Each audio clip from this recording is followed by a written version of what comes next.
So I'm going to apologise now, because this is the S-Class, and I love the S-Class.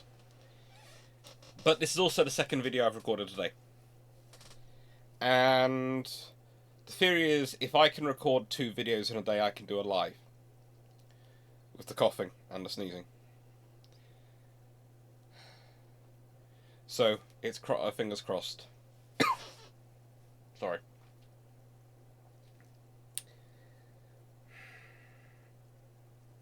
I'm not going to edit that one out. It's been a fun time. Don't recommend it. Don't recommend it when you're planning on doing a lot of videos and doing a lot of naval history to get ill. Especially not an illness which means that you sound funny because your nose is blocked. And you cough and sneeze and look absolutely gross on camera. Anyway. So, today is not the 15th. Today is very much not the 15th, it's the 16th. Yeah, Where's the 6? That's the 6. That's the 6, not 9.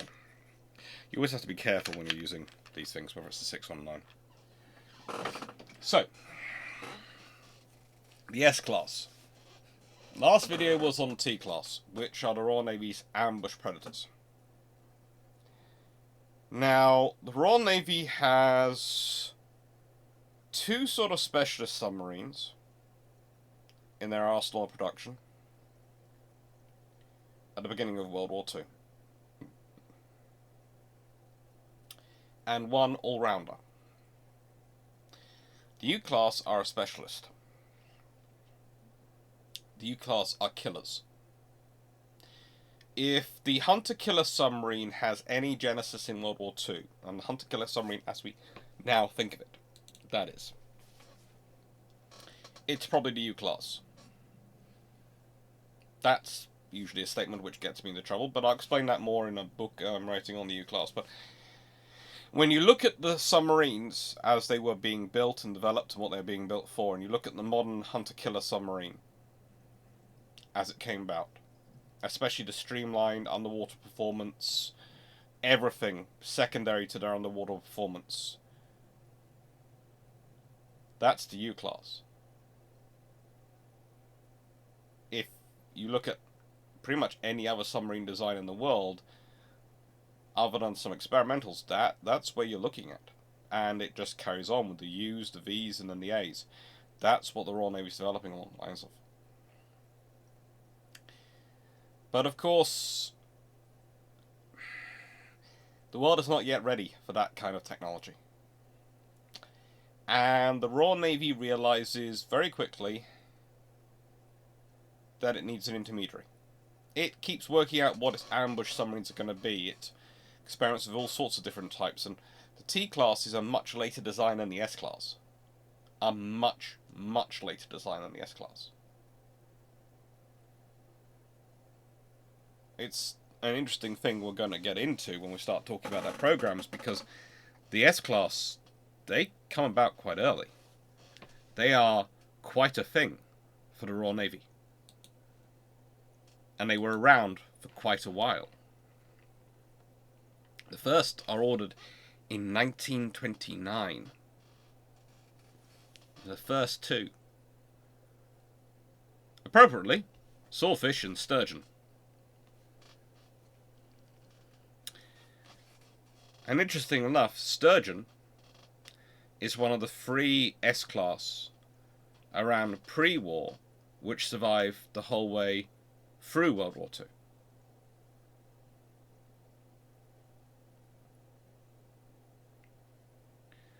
She's one of the first built. And she survives.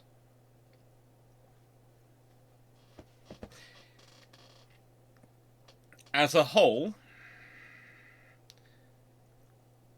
this class has an interesting mortality rate. And it's, especially the originals, it reminds me of the tribal class. For a long time, if you want to do certain operations, you need a sub of certain size. It needs to be big enough to be able to take people out extra than the crew, and yet it needs to be small enough to fit into here or there or wherever. And the S-Class is the medium submarine. It's the one in the middle. It's not the ambush predator, although it's got a fairly good armament. It's got 6 bow torpedo tubes, so it's a spread of 6, not the 10 the T-Class brings to the battle, but it's got 6. And it's got reloads, so it can fire 4, keep a snapshot of 2 ready in case they need it, reload, fire another 4, maintain that snapshot of 2, and then reload, and they can do another salvo of 4 if they want. It's what they have available.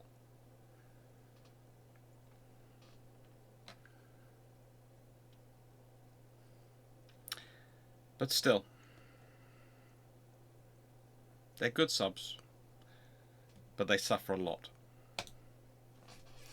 Tribals, Battles and Dairings. Yay! Shameless book plug. Always doing the shameless book plug.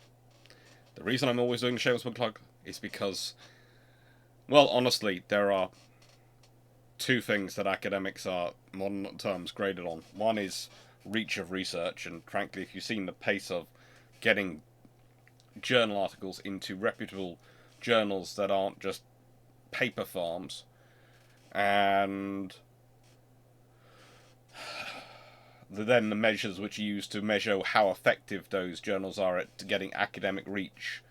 Usually it comes to how many times that journal article is then, that's published in that journal, is then cited in other reputable journals. If that sounds a bit like a scam.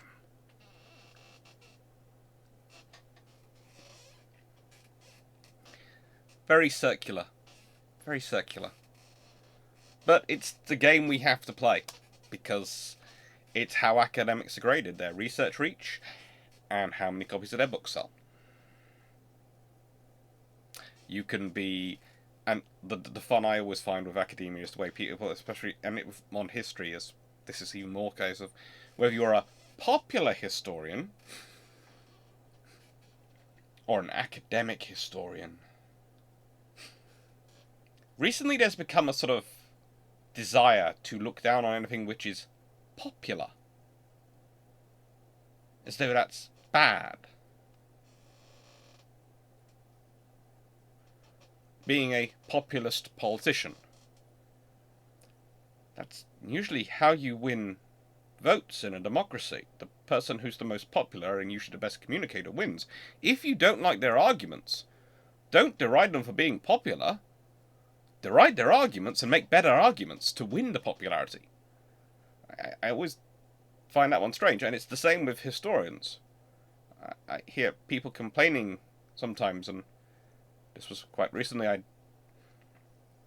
Just before my mum got ill, I'd been to visit some friends who are very, very academic,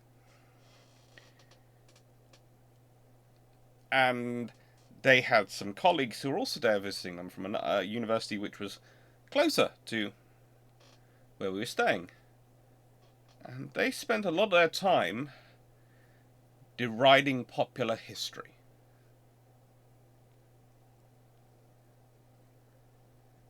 And I looked at them and was thinking, okay, you don't like it that someone who doesn't have what you would consider the required qualifications. That's not the way I operate. As I've always said, my definition of a historian is someone who goes and researches the past and spreads the knowledge. That's how I define a historian. A professional historian is someone who earns money doing that, and a good historian is someone who references and provides references where they've got that information from, explains it, and explains their methodology. So I know how you've arrived at that. I might not agree with you. In fact, as a fellow historian, I probably won't. There is a very old and very true saying that you get a dozen historians in a room, you're going to get about 120 opinions on anything. But that's fine. It's good, though. It's good to have that, as it gets us closer to the truth. that argument, that discussion. And why am I saying closer to the truth? Well, if you have 2% of archived documents survive in the Admiralty, from the Admiralty, 2%. That's still millions of documents, but 2%. And yes, you can go with cabinet documents and Foreign Office documents and Treasury documents and other archives. But eventually you're then out of those and you're going through personal records and contemporary records and maybe other nations' records. And then once you're out of them, you're doing, like I often do, forensic engineering and forensic navigation. And basically going over old records and trying to put all those things together.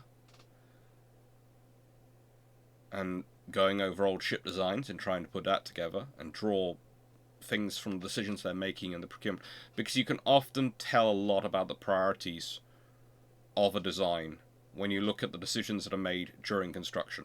The differences between the design as planned and the design as built. That will often tell you far more than what's agreed in the Admiralty in the law, or the meetings of the Sea Lords.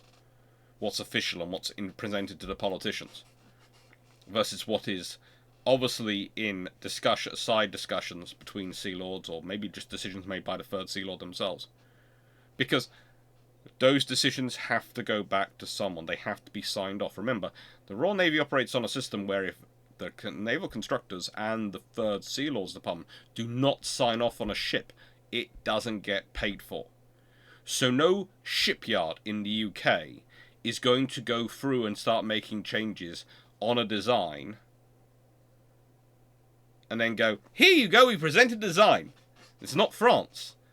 If they did that to the Royal Navy would go, well, A, we're not giving you any money. B, we'll have our money back. And C, you're getting no more orders. We've got plenty of other options to go to.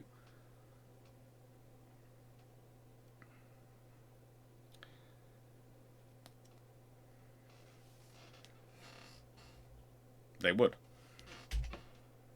So, 12 little S-boats. 12 little S-boats go to it, like Bevan. Starfish goes a bit too far, then there were 11.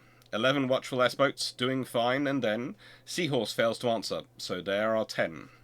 10 stocky S-boats in a ragged line. Sterlet drops and stops out, leaving us 9. 9 plucky S-boats, all pursuing fate. Shark is overtaken, now we are 8. 8 sturdy S-boats, men from Hanson, Devon. Salmon now is overdue, and so down number 7. 7 gallant S-boats, trying all their tricks. Spearfish tries a newer one, but down we come to 6. 6 tireless S-boats fighting to survive. No reply from Swordfish, so we tally 5. 5 scrubby S-boats patrolling close inshore. Snapper takes a shortcut, and now we are 4. 4 fearless S-boats, too far out to sea. Sunfish bombed and scrap heaped. We are only 3. 3 threadbare S-boats patrolling o'er the blue. The fact is, they had plans for the last 3 boats to go, if they went as well. They didn't. Sea Lion, Sea Wolf, and Sturgeon survive. Sturgeon is 1929 construction program. Sea Lion's 1931. And Sea Wolf is 1933.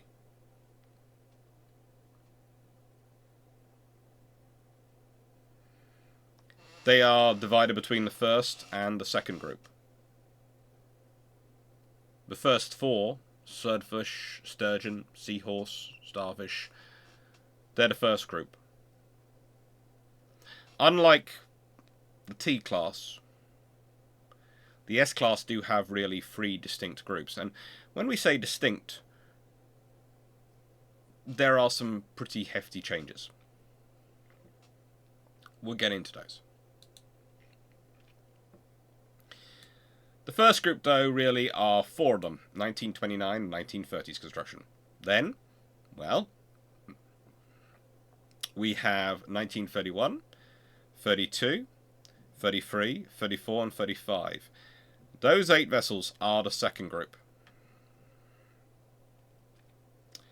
You notice no more S-class are being ordered, no more are being procured. they're shifted over to the T class. Look at the timeline, that's what sort of fits. Again, one of the things you realise about the Royal Navy is they're banking a lot on their ability to rapidly mass produce when war begins. They really are. Or rather, they're banking a lot on their ability to mass produce in the 3 years leading up to the critical period. Remember, they are planning on war in 1942 onwards. Because after all, it's 1932 when they're finally free of the 10-year rule. So the S-Class are a well-proven design by the point at which they're planning ordering. Or rather, a design based on the S-Class. The S-Class, I would also argue, are the most conventional submarine the Royal Navy's building in compared to their contemporaries in the period. They're still good-looking boats. They really are good-looking boats. It's very hard to argue that they're not good-looking boats, and this is HMS Stonehenge. I'm not sure why the name I put on her has not survived. The whole transfer and turning into a PNG file, but it hasn't. Sad times. Sad times indeed. But she's a good-looking boat. A capable boat. Stonehenge is, of course, from Group 3. She's also from the 1941 programme.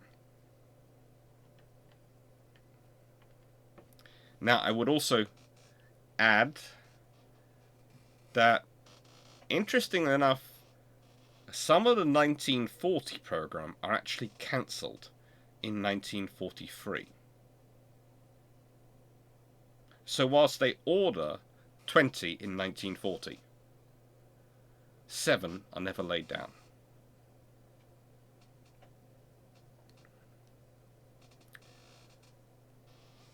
The difference, that's the vast majority of the difference between the number ordered and the number completed.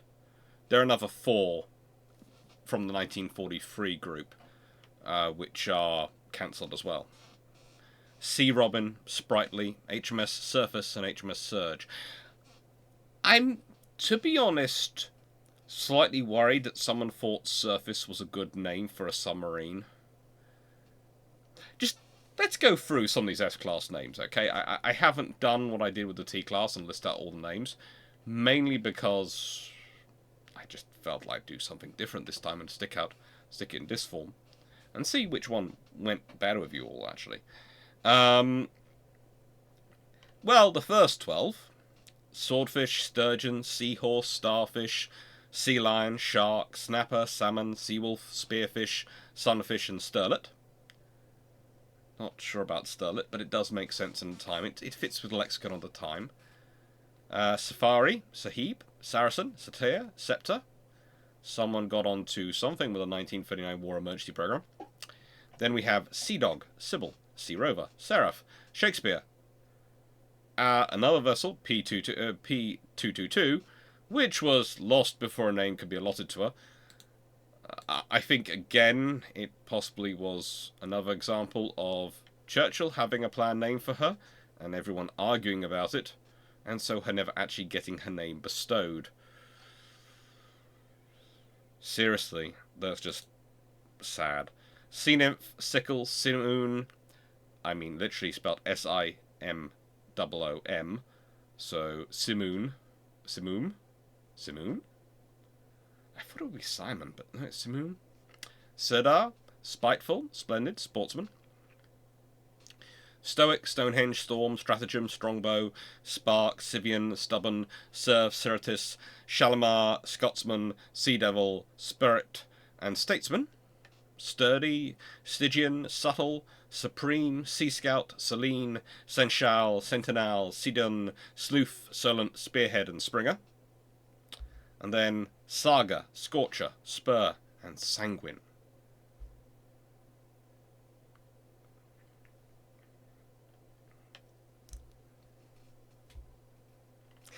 Someone was having fun with those names. I really do think someone was having fun with those names. I'm not sure what kind of fun they felt they were having, but they were having fun with them. But the point is, there are really two sets of construction programs. There is the 1920s construction program, let's be honest, 1929, 1930. There's the early 1930s construction program, which goes from roughly 1931 to 35. And then there's 4 years later, 1939 War Emergency Program. That's why I've called it the 1939 WEP. Rather than 1939 construction program, it's the 1939 War Emergency Program. There's a difference. And again, you have to think that the War Emergency Program, again, doesn't come from nowhere. The British have... One of the things that has impressed me when I've been looking through it is I'm very conscious that the British had to have had standing documents of what to do if war breaks out.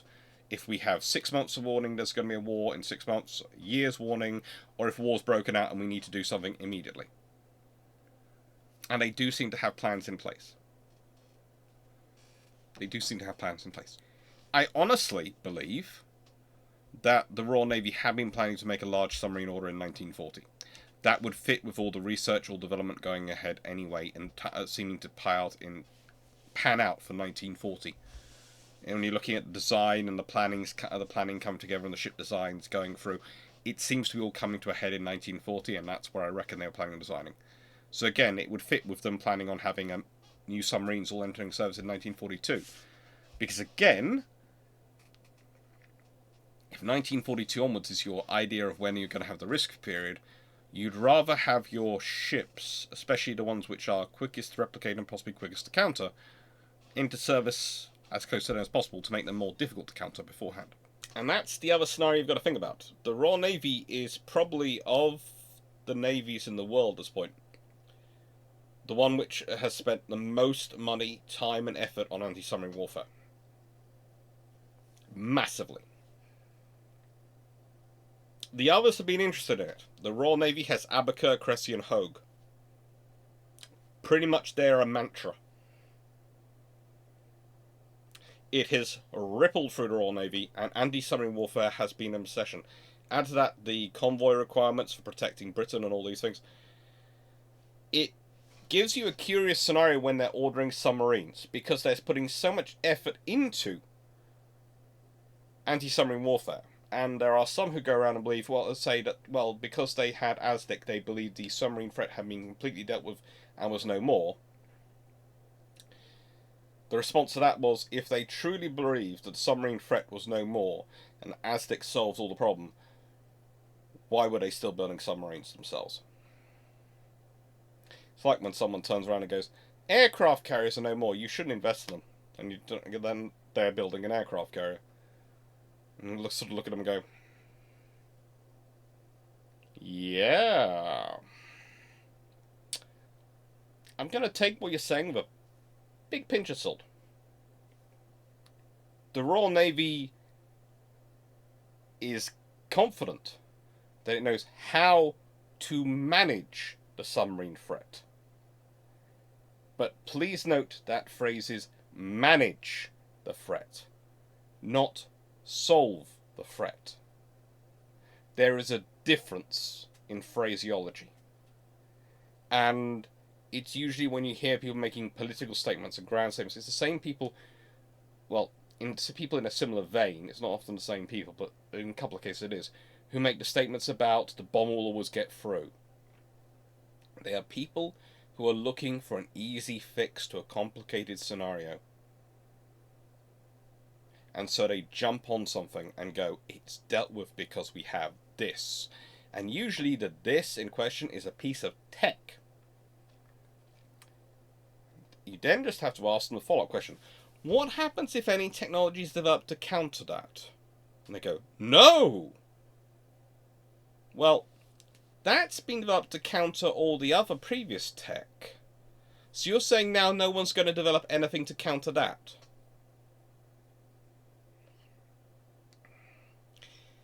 And the thing is, for the Royal Navy, they were working on a counter. It's one of those interesting scenarios they have going on, but they realised that with submarines, if you can make them as smooth as possible,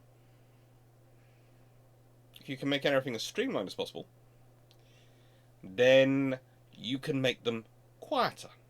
And you try and make them as quiet as they possibly can be.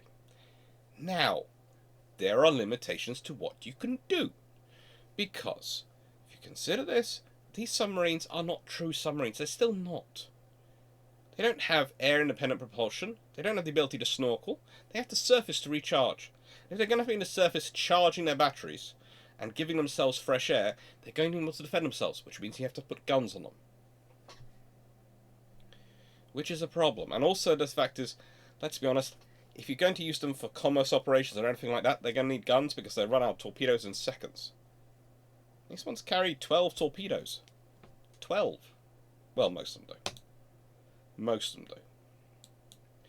As you can see, when you start looking at the vitals of the various batches, there are differences. First group, 640 tons surfaced. Second group, 670 tons surfaced. Third group, between 814 and 842 tons surfaced. So, as you can see, they go up by roughly 30 tons, 40 tons, and then to another 30 tons roughly added on. Submerged, well, first group are 935 tons. Second group, 960 tons.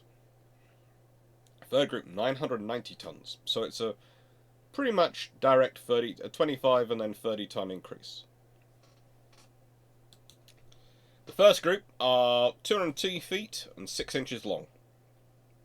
Second group, 208 foot, 9 inches long.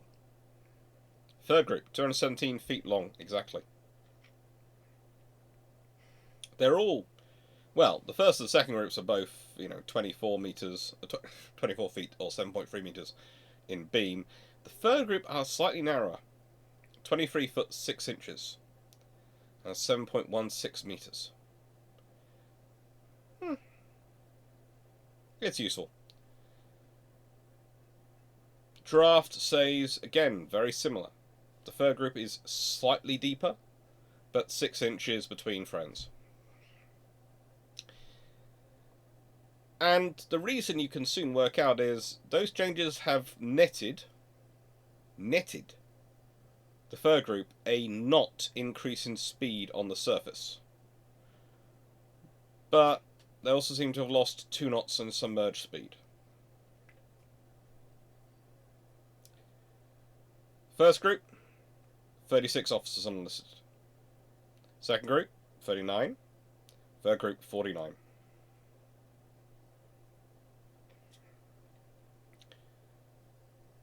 First and second groups both have 6 torpedo tubes, all bow mounted.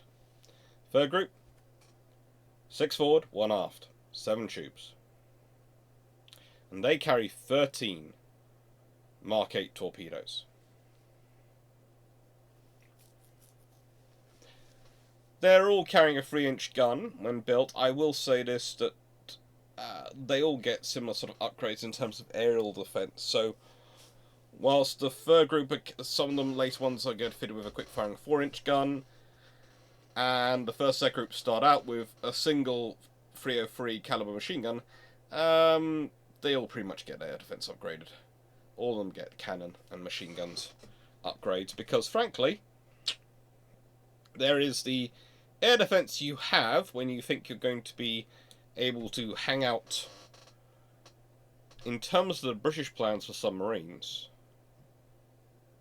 if you think about where they're planning on operating them and their view of likely enemy aerial capabilities, and remember, again, the British had done the Spider's Web and other scenarios with their own aircraft in World War I.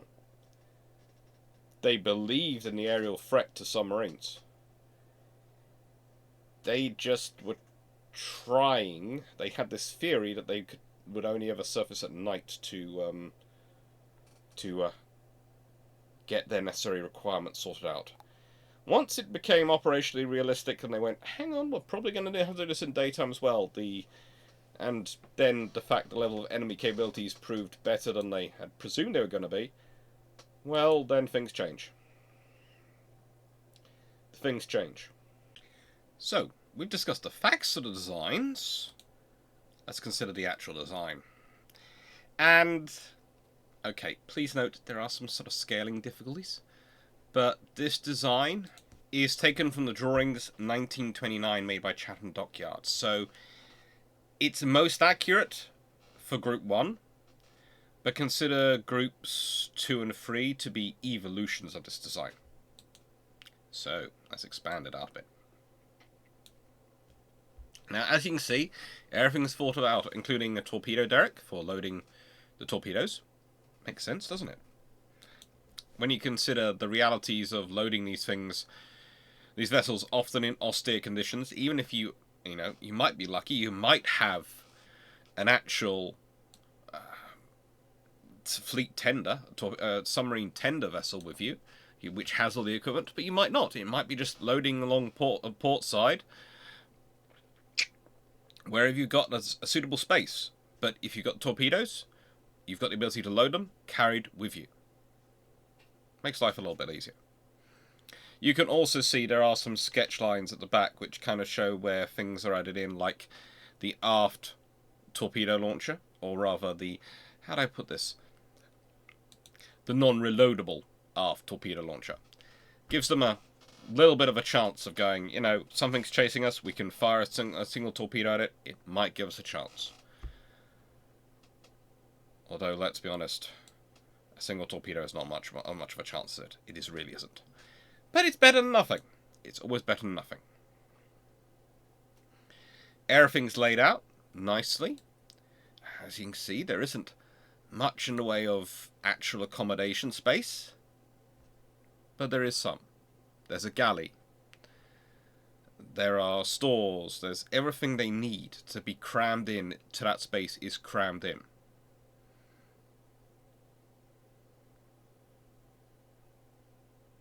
And it is a tight space. We're not talking a lot of area for anyone here. We're really not.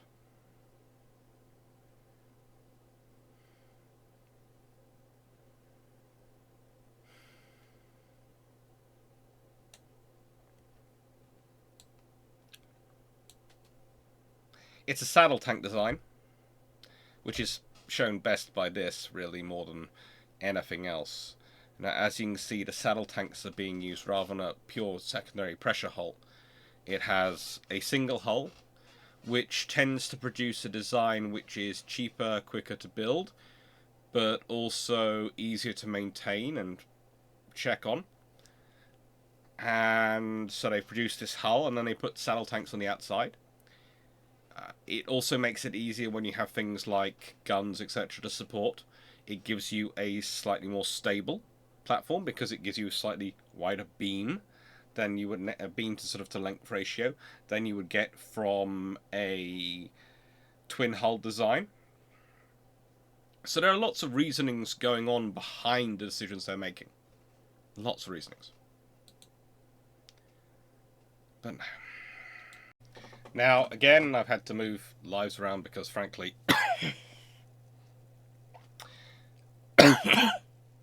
still, I've put it off to Tuesday to give me another couple of days to hopefully get over things. I'm thinking of going back and relabeling all the recorded videos in this series the Drugged series because, well, I learnt that during the previous video on the Sop with Cuckoos when talking about Warspite in sort of spirit of ships, I said D-Day instead of Jutland at one point. I didn't correct myself and then started talking about Jutland and was very obviously talking about Jutland, but yeah, that one slipped through. Not sure how that one happened. Anyway, sorry, not alive again this evening, but yeah, me coughing and snorting stuff out of my nose all over you during a live doesn't seem like a good thing. It doesn't seem like a video I want to put out there. I've never been keen on providing a live horror show. Anyway.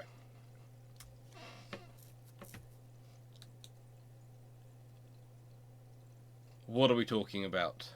What are we into? We're on to the lovely S-Class. We're into their service. And I know I got distracted for a second there, but I'm restarting this again today. And I'm going to do it. I'm going to change up the order of how I was going to do it. I was originally going to do it in the order I'd written it, up there, Sea Lion, Sea Wolf and Sturgeon, but I've decided that I'm going to do it Sea Wolf, Sea Lion, and then Sturgeon. Because I'm going to go from youngest to oldest. That survived. Sea Wolf, well, she has an interesting career in World War II.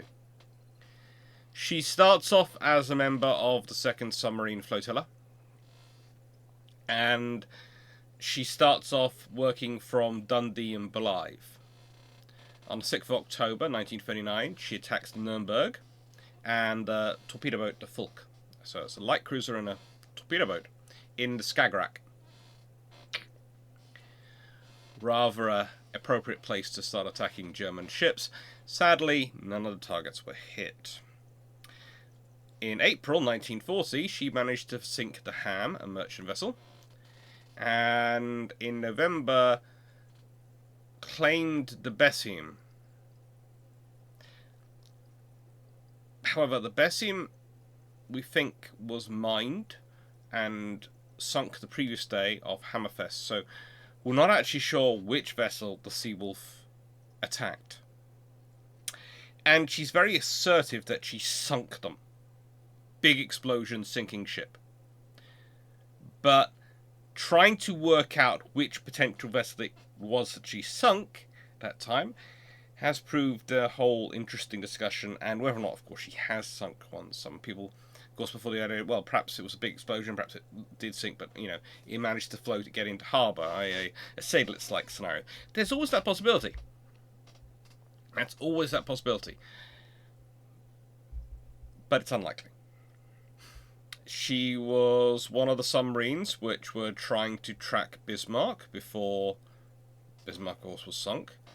And on the 6th of March 1942, she sighted Tirpitz, along with the German destroyers, the Paul Jacobi, the Friedrich Inn, and the Hermann Sherman, and the Z-25. Technically, all of them by that point had lost their names, and were all going by numbers, but what can I say? My disagreement with a National Socialist government runs not just to their racial policy, their economic policy, their governments, but also, more importantly, to their naming of their destroyers. As I have said in many ways on many channels and many videos, changing your destroyer names to numbers is probably the cruelest thing you can do to your own crew. It's the thing you can do. It most easily will destroy their morale, and will most easily make them feel undervalued. It might make you think you can do better control of national image by just announcing loss of numbers rather than names, but still, it hurts. It hurts your surface force greatly. And when you're expecting them to do the utmost, every little bit helps and every little bit hinders.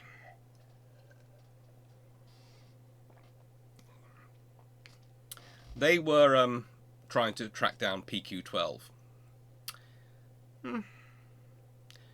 Anyway, Sea Wolf, after this,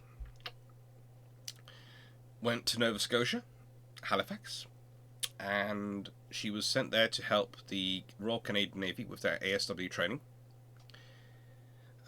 She was actually commanded from August 1943 to August 1944 by Commander Dennis Woolnough Mills, and it was his first command. He had previously been a first lieutenant aboard HMS Thunderbolt, of course a T-class. And I will say this, if you're ever interested in where I tend to get the names of commanders and officers from, I have two tricks if I'm rapidly searching them. I have the Dreadnought Project. If I haven't managed to find an archival document, which I haven't done the archival research for an individual ship, haven't found it, I will tend to go to the Dreadnought Project. But if they haven't got it, there is this lovely website called uboat.net, which tends to be very, very good. And you can go through them, and in the case of Sea Wolf, you will know that her commander starts out with John Wyndham Studholme, then Patrick Laneson Field, Richard Pendergast Rakes, Frederick Danford Gordon Chalice, Lieutenant Dennis Woolnoth Mills, Lieutenant Bruce Collins, and then Lieutenant Willard Wayne Holmes. Interesting enough, Holmes, her last commander, who commands her from May 1945 to June 1945, was Royal Canadian Navy Volunteer Reserve. She was a good vessel, a good ship. And let's be honest, they all look rather gorgeous. They do.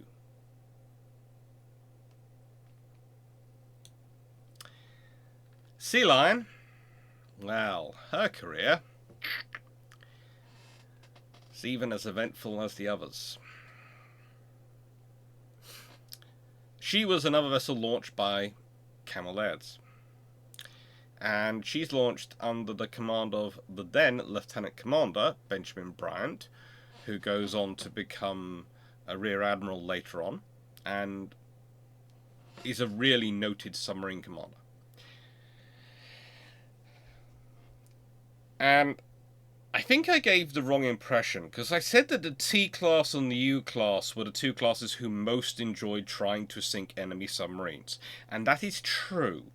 But some people seem to have taken from that, in the T-class video, the idea that only the T's and the U's were trying it.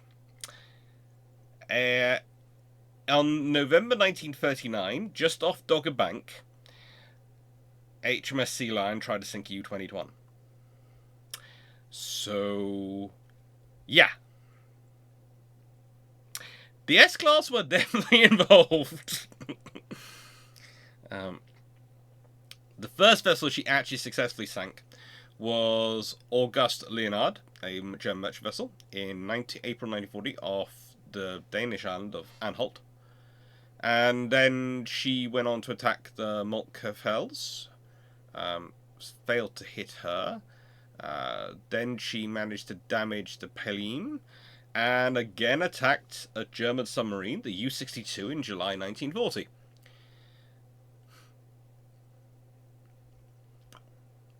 She finished that particular patrol by actually sinking the Norwegian merchant vessel, the Toran, and failing to sink the Claire Hugo Steens of the German merchant fleet. In February 1941, she sank the Norwegian Hurtigruten cargo passenger vessel, the Riflik. In May 1941, she had another attempt to attack U-74 this time. She's still going for that submarine badge. I've decided that basically, the beginning of World War II, I'm not sure whether it was the submarine crews, or the destroyer crews, or all vessels below cruiser, got together and had decided that there was going to be a badge system for things they got. I do realise the tribals became rather obsessed with getting their train killing badge. I do know that happened. And HMS Unicorn, of course, picked hers up in Korea. We'll leave that to one side. But it does seem to me the way the fact that the Royal Navy submarines spend quite so much of their time trying to sink German submarines, that there must have been some special prize going about for it. In July 1941, she sank the French fishing vessels the Gustave Eugene and the Gustave Jean, and then the Christus Regnat and the Saint Pierre de la Coeur.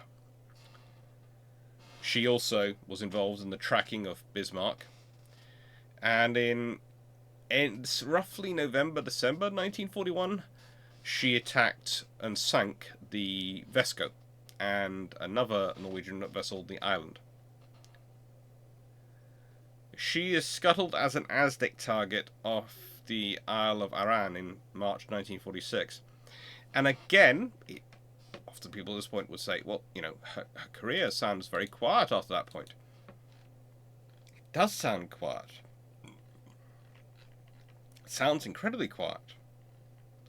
But it isn't. Once you go through things like U-Boat Net, which is a beautiful resource, and I'm now going to show it to you, because not everyone will read it. And this is the thing. This is the point I make when I'm using these sort of. I might be giving you a rough overview of the career, but I'm giving you a taste of it. You can go and find out more. I'm always one who's going to encourage you to go and read more sources. So it should be there. Yes. Sorry. And this is what Sea Lion's sources look like. And so here you go. Here you have an experience of commander. So if I want to pick a specific commander, I can go and research them. I can do that. And then their career comes up. I can have a look at this one and go, ooh. So they were on Uproar, L26, Porpoise, Oberon, and Sea Lion. Cool. Okay.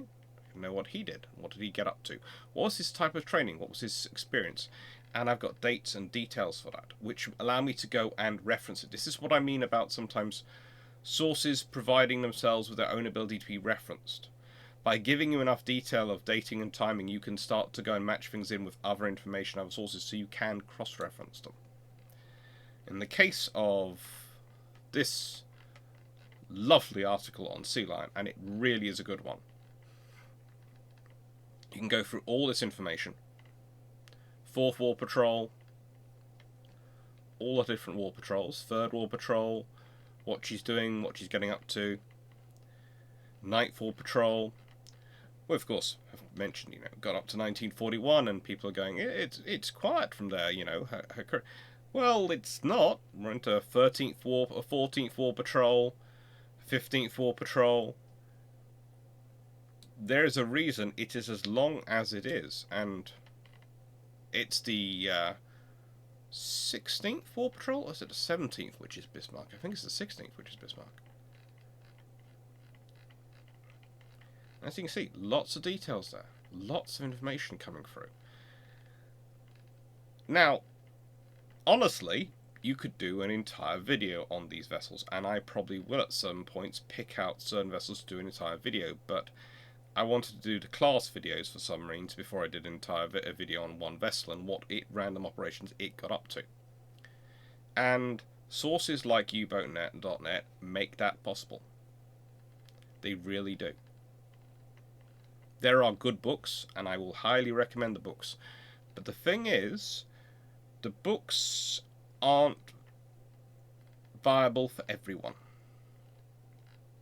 To go to U-boat.net, you do not need a password. You do not need anything. You can go to it. You can go to it and see what's going on.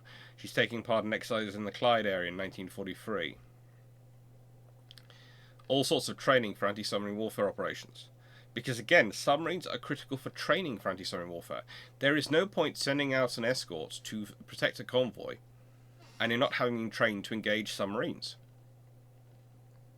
And if you do not have submarines for that exercise training, you're going to get into trouble. So that becomes an important force enabler, because again, for the anti-submarine warfare forces, you need a certain number of submarines to train them. And then they list their sources. All the Admiralty archive documents they've gone through. As you can see, most of the war records come from 173.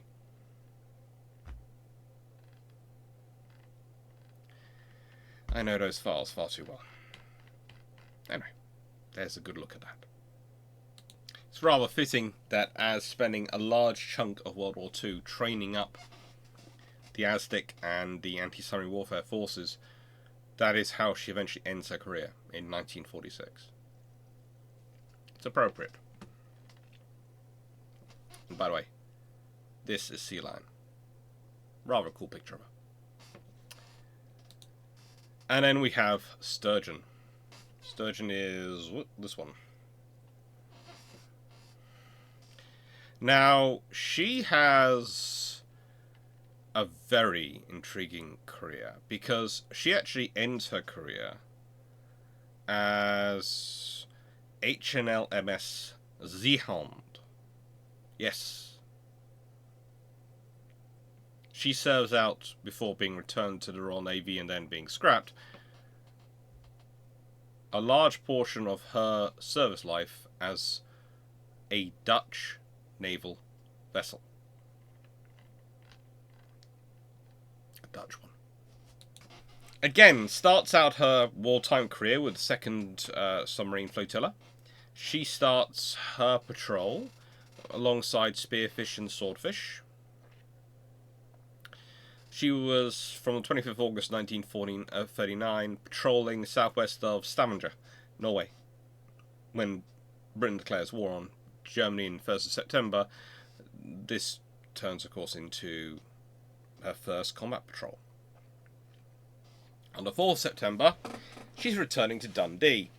After all, she's been out for quite a while. She needs to get her supplies sorted out.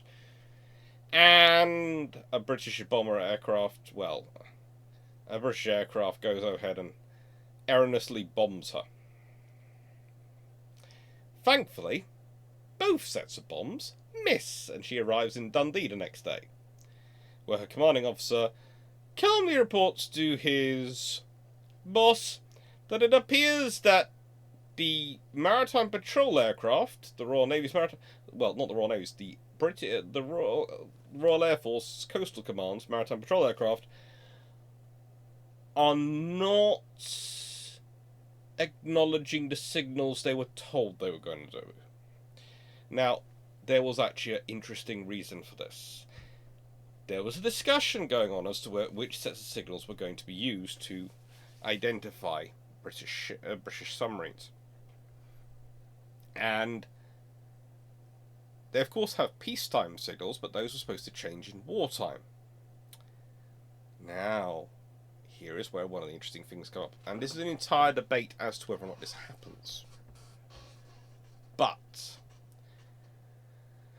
reading between the lines of the reports manufactured afterwards, and I must admit I am reading between the lines, so please note this is my conjecture, but I think some smart aleck thought, well, hang on, will all the submarines realise it's wartime? Maybe they won't.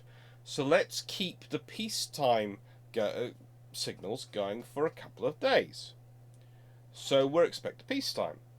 And that somehow got translated down the ranks into, we're not expecting the wartime ones yet, and we're expecting the peacetime signals.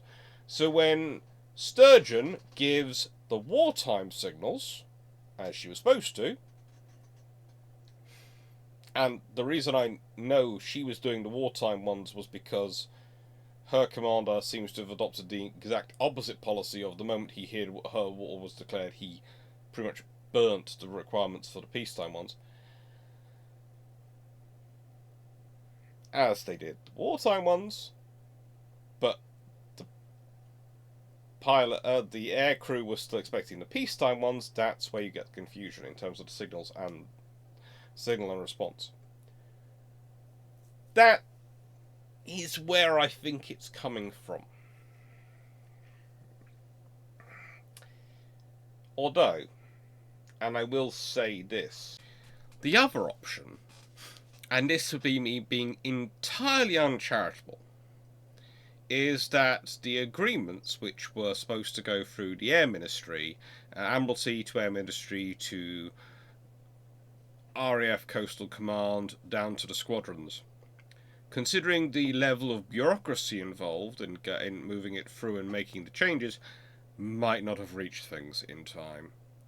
But that's me being very, very uncharitable, and I'm sure it's not the case. Saying that, though, there are enough incidents with squadrons which are far enough away from London that I do wonder if perhaps some of their own command forgot those squadrons existed as well. Let's put it this way.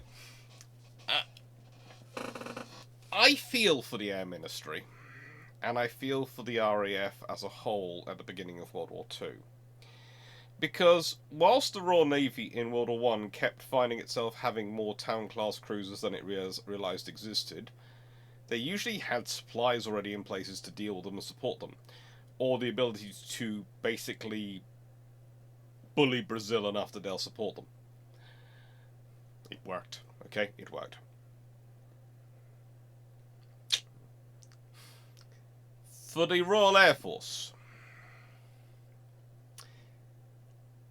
After focusing for years on the construction of a strategic bombing force, then having to build up a fighter force because they realised that actually they do need that as well. Then having to realise that not only do they need to build up, they need to build up spare parts for it, and supplies, and fuel, and infrastructure, and bases. They're kind of overworked. And I would argue they're also not the best formed organisation to do it. Because a large chunk of the organisational structure, and it does get reformed during World War II quite heavily, is put in place by Trenchard, who is basing it on a not very flexible tactical control model. Trenchard is basing his entire structure on how the Western Front was run. And not the Western Front, how the Western Front was run in World War I at the end of World War I. He's basing it on how it was run when he was still involved in the star structure of the Western Front. And you can see that in the layering and the commands and the decisions, the various, all the layers and the positions for people to cause trouble. It's designed to invite people to be as involved as possible. You have to also remember, when he was building the organisation, he was trying to build the RAF to be as politically secure as possible, because everyone believed that the Royal Navy or the Army all they had to do was, and the British politicians would bow in line and get rid of the Royal Air Force. That doesn't happen. Once you've raised a whole new service, once you establish them, no one is going to disband that service unless absolutely have to. To get rid of a service is beyond belief difficult, but it's the obsession of Trenchard that's going to the fear that's going to happen. I suppose the idea of a third service was so new, so novel, that they thought, well, you know, as it's so new, it can be also be as easily taken away as it was created. But they're forgetting the sheer amount of politics and the fact there was a world war going on that involves in them coming into existence, and a lot of lying. A lot of lying. Let's be honest. The entire idea of there being a surplus of engines, which allowed them to build a massive heavy bomber force, was a complete and utter fabrication. Or rather, it wasn't a fabrication. It was based on a fundamental misunderstanding of how engine production works. They believed all the parts goes into new engines, therefore you only build new engines. So therefore, this was the capacity of new engine construction. Not this is the construction for both parts for both engines and for replacement parts for engines which need to go to aircraft which are in the field to keep their engines going. It happens. But that's all off the case. Sturgeon survives. And on the 13th of September, she departs on her second war patrol. At this point, she fires 3 torpedoes at a German U-boat, somewhere southeast of Scotland, of Aberdeen. What she decides is a German U-boat. The submarine was, in fact, her sister, HMS Swordfish, which decided to dive, and the torpedoes missed. Thankfully, Sturgeon ended her second war patrol on the 21st September. I'm going to stop coughing. She then does her third one on October 1938 for October 1949, where she goes to Skagerrak, and then definitely does sight a German U-boat, the U-23. Again, all 3 torpedoes missed their target. And why is she firing 3 torpedoes rather than 4? Why is she firing 3? Well, as I said, they have 6 forward-firing torpedo tubes, and some commanders prefer to do salvos of 3. Some prefer to do salvos of 2. I usually talk about what was not the prescribed methodology, because no one really has a prescribed methodology, but the encouraged methodology was the 4s. But if you consider that, if you're firing 3 instead of 4, you're increasing your salvos from 3 to 4. That can be useful.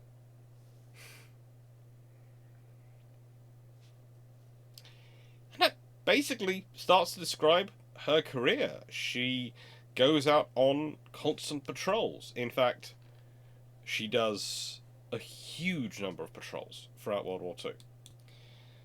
By May 1940, instead of doing her patrols though in the North Sea and sort of Skagerrak area, she's been sent down to Dartmouth and she's going to the Bay of Biscay.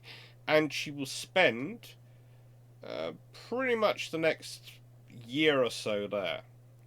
In 1941, she goes off to the Arctic patrols, and she'll be there until the end of 1942, when she goes to do the Mediterranean, and she does work there.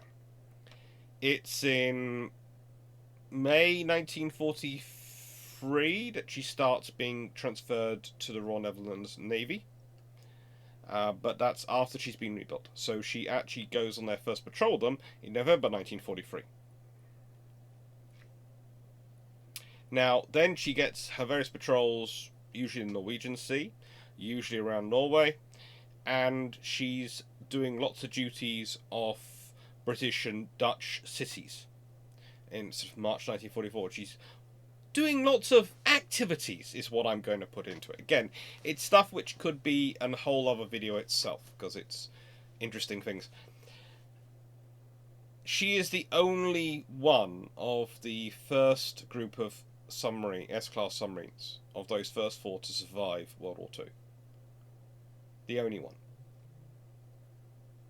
And one of the great things is if you go through her U-boat net list of activities and patrols, you very quickly realise she is never not going on patrol. She doesn't make it to the Pacific, but she does everything else. Everything. And with that in mind, it's rather appropriate that the vessel I chose for the notable actions slide is HMS Seraph. Now, Seraph has a habit. Other submarines have a habit of, in the Royal Navy, of trying to sink other enemy submarines. Honestly, I am fairly sure it was a badge. But HMS Seraph has a habit of getting involved in special operations. And unlike some of our other sisters, these are not just the run-of-the-mill special operations, dropping off some agents, doing, picking up some SBS, doing all those sort of fun things. No. She goes full on for it. She does Operation Flagpole, Operation Kingpin, and Operation Mincemeat. She does them all. Operation Flagpole. Now, the thing is, I'm going to admit this now. I am not going to go too much detail of these topics, these missions, because they are all videos in their own. But I'm going to discuss them in enough detail to give you, hopefully, an enjoyable interest, and enough that you're going to, when I put a video up about them, or if... I'm not sure if Drac has already done videos on those topics, but if he has, you'll go find them, and so you'll enjoy more naval history. Again, as I've often admitted, I know naval history is not a communicable disease, but I'm doing my jolly best to make it one. Unlike this cold, which I'd like to die with me. Preferably not with me, but you know what I mean. So, Operation Flagpole is the carrying of Lieutenant General Mark Clarke, who was at that point Eisenhower's deputy, to North Africa. This was so he could meet with the Vichy French officers. She was loaded with collapsible canoes, machine guns, walkie-talkies, radio equipment, various other supplies, including a copious amount of cigars. And not only did she carry Clarke, but 2 other generals of the US Army, and Captain Gerald Wright of the US Navy, a few other officers from the US as well, 3 soldiers from the SBS, Captain Gruff, Courtney, and Lieutenants Livingstone and Foote, to make sure they all got to where they needed to go. She arrived off the Algerian coast on 19th October 1942, and on 19th and 20th October, she disembarked her passengers ashore. They picked up the party on the 25th of October, after there had been some delays, but they managed to pick them up, and had an uneventful return journey to Gibraltar, getting back there on the same day, pretty much. Operation Kingpin, that's a slightly more complicated scenario, because this is when she was told to go and pick up a French general, Henry Girard, his son, 3 staff officers, all to come meet with Eisenhower in Gibraltar. Now, the thing is, Girard, because of Mers el Kabir, refused to go on a British boat. Refused! I will not! No! I will not! It's fine. Small problem. There's no US submarine anywhere nearby.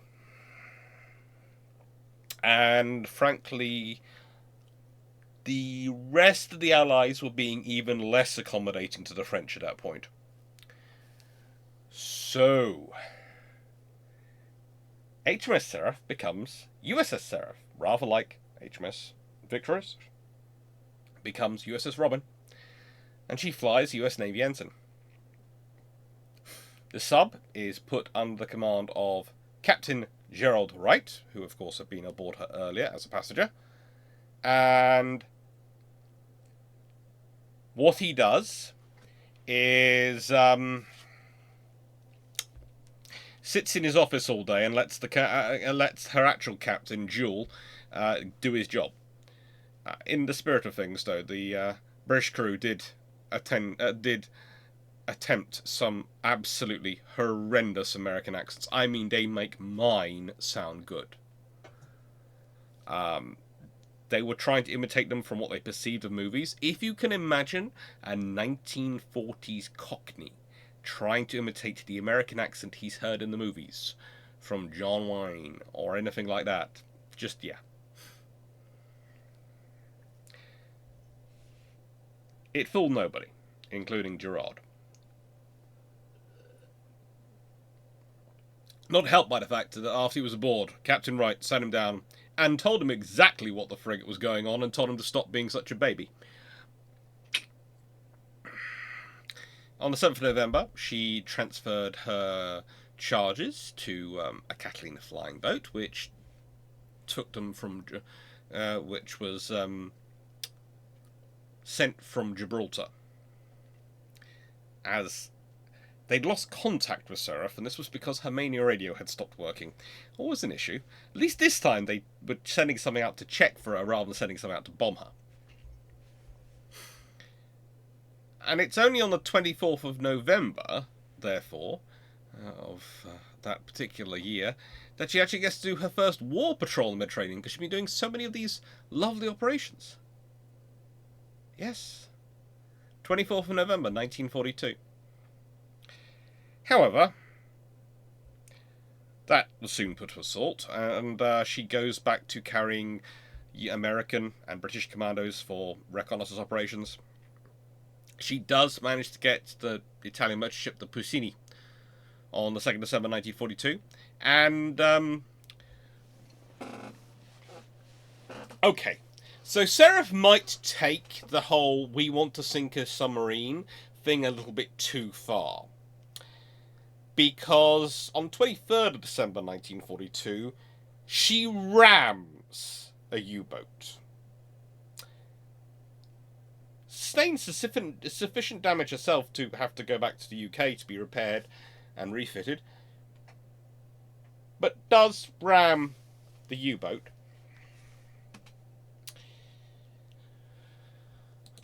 Now here's the interesting thing.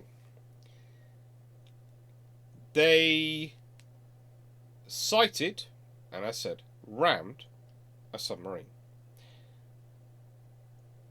There are 2 Italian submarines in the area, the Algi and the Mocenigo. Neither reports a collision.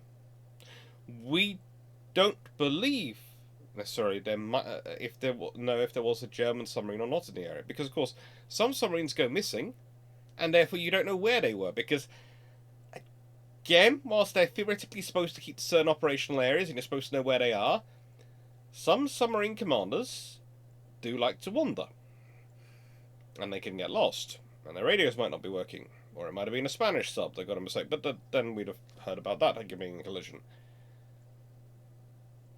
We do know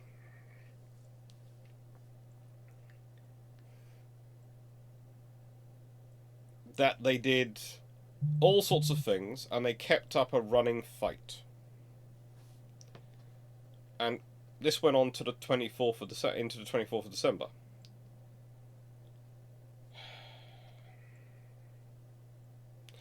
The Italians, at one point, do report the Mocenigo, which was attacked on the 24th of December, doesn't claim it was attacked on 23rd of December. Wasn't rammed. But it thought that the British submarine was an O-class boat. An older boat. They were attacked with a torpedo. Not rammed. And, well, it wasn't successful. They got away. We don't know what happened to the rammed vessel. I think myself they probably did ram something, and I don't think it was a rock formation, because in the nicest way, then I don't think HMS Seraph would have still been afloat.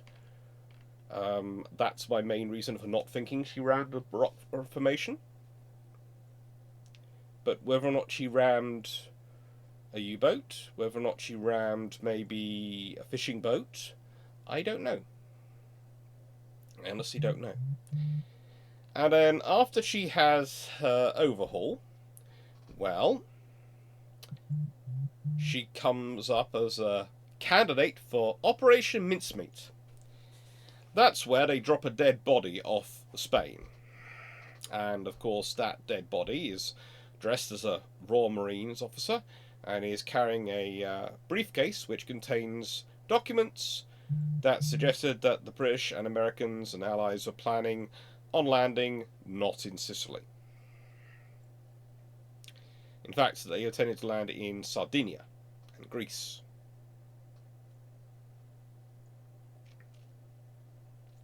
And it was on the 30th of April that again Jules and his officers launched the body and briefcase into the water, disposing of the canister that had been used to carry it in deeper waters. And where we get really often the name for the operation is that the signal they radioed was "mincemeat completed." They went on to Gibraltar.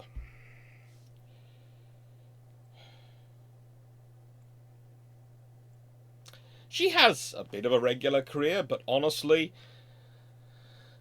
she gets into a lot of interesting things, including when the new Type 21 U-boats are learnt about by the Admiralty. Seraph is modified at Devonport to have a high speed and a high underwater speed, specifically, so that trials could be carried out against a submarine which was similar operational capabilities as the Type 21s.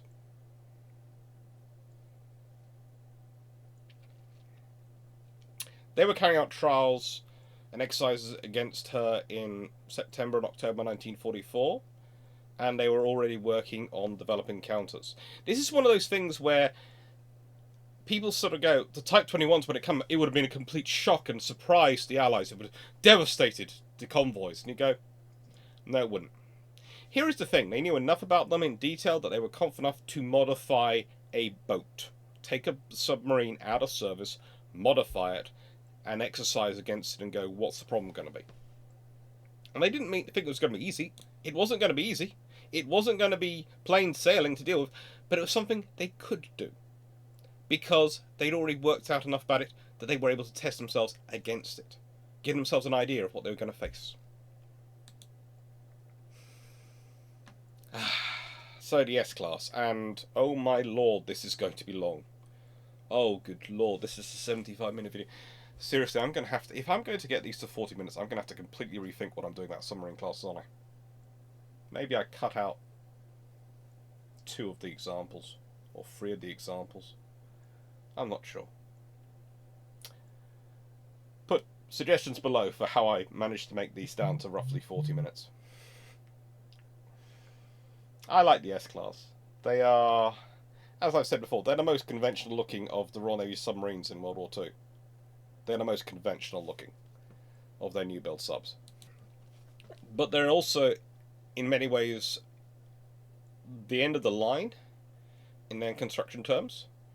When you start to look at the Royal Navy and what comes out of World War II in terms of submarine construction, especially the A-class, etc., that comes afterwards, you get the distinct idea that engineering-wise, they're drawing from the U and the V and that design lineage, and mission profile-wise, they're drawing from the T's.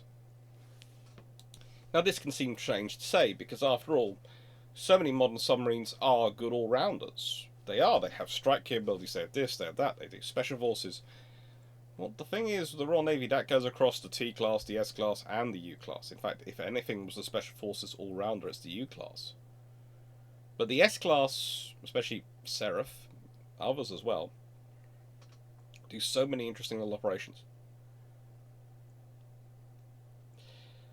I think the thing is, in wartime, they have a role.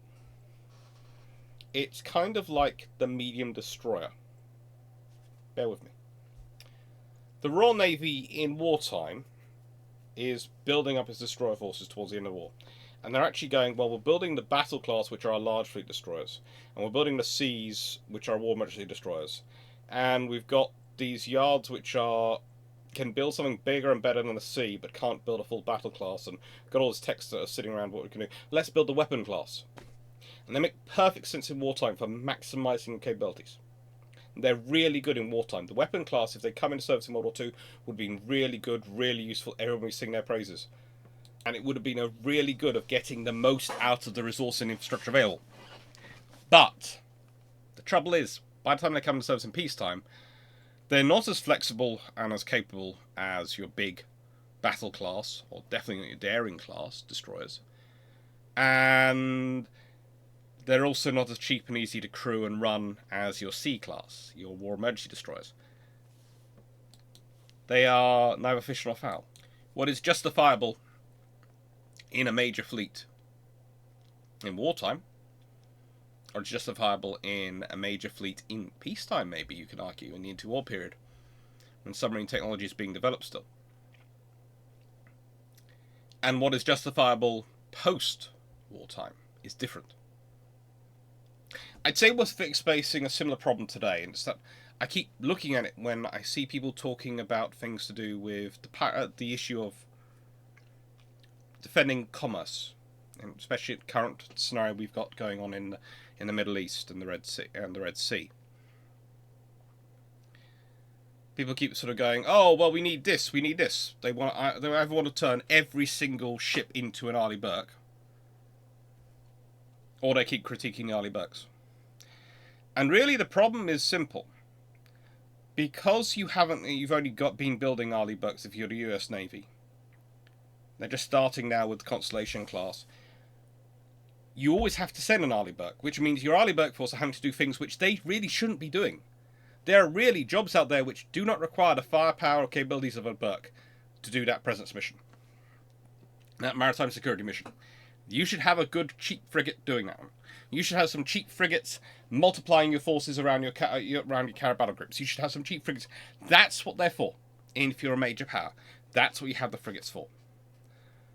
But you also need something bigger than a Burke in service. For when it requires something more powerful than a Burke. Because otherwise your other option is to deploy a second Burke. And you can't do that when your Burkes are being overstretched because they're having to do everything. One-size-fits-all solution doesn't work. Because you end up having to build everything to, let's use this phrase because it's hyperbole that comes out, battleship level, that I hear all the time.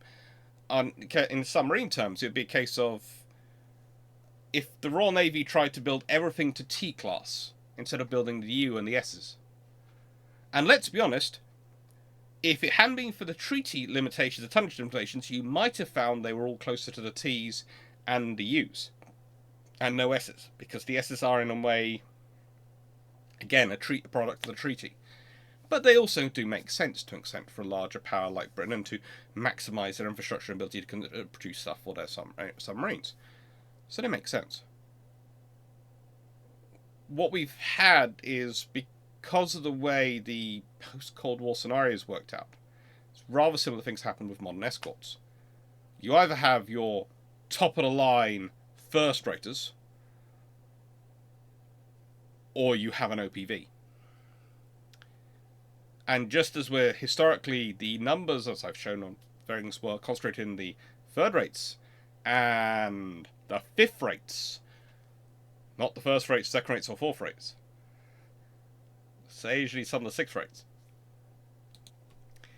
It's today we are forced by the scenario of having fewer ships to make them, especially to make them all do everything, which makes them automatically have to be first raters, which means they're far too much for 70% of the missions they probably end up having to do. But also, because they have to be very good and first rate in every single area, there sometimes might not be enough.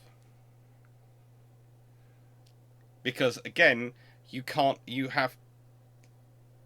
they are going to cost so much, you either have to build them slightly. This is what happens with British destroyers. This is the classic thing that happens with destroyers.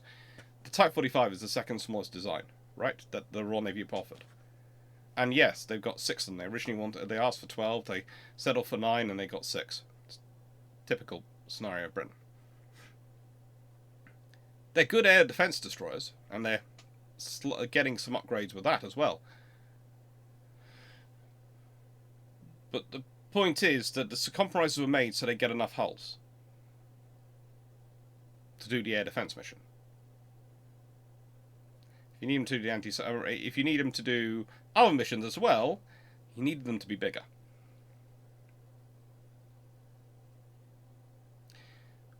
When it comes back to the S-class, and why am I talking that in relation to the modern scenario? Well, we don't have enough gradations. You should have. Honestly, if I was just going to call it things, let's just go with cruisers, destroyers, frigates, okay? And treat your frigates. In the UK, we're sort of getting this because we've got the Type 31s, which are going to be, I call them flak frigates, and then we've got the Type 26s, which are the anti-submarine warfare top-of-the-line frigates, and then we're going to have the Type 83s. So we're going to have those sort of 3 distinct levels of escort you can send, as long as you have enough of them. And the 31s and 32s are probably going to be around that same level. And that should be good. And then together they slot together to be a task group. Or around a carrier. Great, that's a battle group, and that's going to work. You know what each of those ships are going to do in those operations, you know what their level is. If they deliver on it. That's always the factor. Well, it goes back again to the fact that if we look in the 1920s and 1930s when they're building up their forces, why, out of the options of the design, do they pick on the S-class as the ones to do a war emergency build on? Because if you, again, look at them as their options, which is the most conventional and easiest to churn out design for the Royal Navy? The T is the big boat. The U is the specialist boat. It requires a lot of high technology to go into shaping and forming it, because everything's being shaped around producing this very good hull. The S is the easiest to mass produce. Of course it's the one they're going to start off by making a massive order. We go back to here.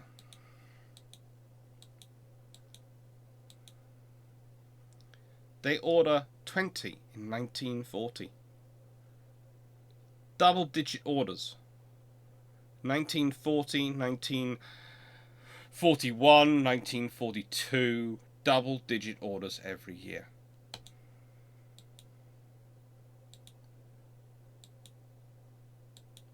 The easiest to build. Does that mean they don't have value? Does that mean they're not useful? Because sometimes if you listen to some of the people that comment today, anything which isn't the tippy toppest of the most perfect and most capable vessel doesn't have any value and isn't useful. It's automatically going to die in a war because this war is different from all other wars. In all other wars, there has been super technologies that can completely wipe the field with everyone, and therefore you can't afford to take anything up against them but the best. And then you find, when you go to war, that actually, on aggregate, the situation doesn't work out like that. There's context, there's nuance, there's things which have impact. And you can't rely on that, because when it does turn up and does face them, they're in trouble. But it doesn't always. And that means they're very useful in those scenarios. The S-class are useful. They're good boats. And they serve the Royal Navy well. And they are not the tippy-toppiest of anything. But they are great all-rounders. And that's why I finished with a summary with a picture of HMS Sea Rover. Because in many ways, these are the golden retrievers of submarines.